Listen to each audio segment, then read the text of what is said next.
Dragii mei, astăzi, de ziua Marii Uniri, să ne amintim de marii noștri conducători, numai 2 minute, de Alexandru Ioan Cuza, care a făptuit unirea Principatelor Române, să ne amintim, să nu uităm pe Mihai Viteazu, pe Mircea cel Bătrân, pe Vlad Țepeș, să nu uităm nici pe unul, pentru că ei sunt adevăratele noastre valori la care trebuie să ne închinăm, nu prăpădiții ăștia și vânzătorii ăștia de țară care acum nu știu altceva decât să ne puie, să ne îngenuncheze în fața Europei.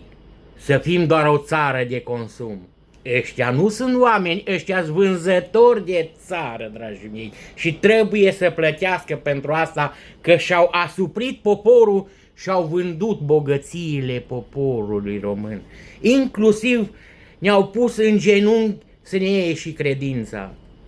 Dar nu se poate așa ceva, jegurilor ce sunteți, pentru că Dumnezeu nu permite așa ceva și Dumnezeu iubește poporul român. Așa că, dragii mei, să ne punem în genunchi, să facem o Sfântă Cruce și să ne rugăm și să ne amintim frumos de mari voievozi a neamului nostru și să ne rugăm la Dumnezeu să ne scape de jegurile care sunt acum. Vă dați voi seama ce diferență e între un mare voievod al neamului și ultimul jeg care ne conduce acum.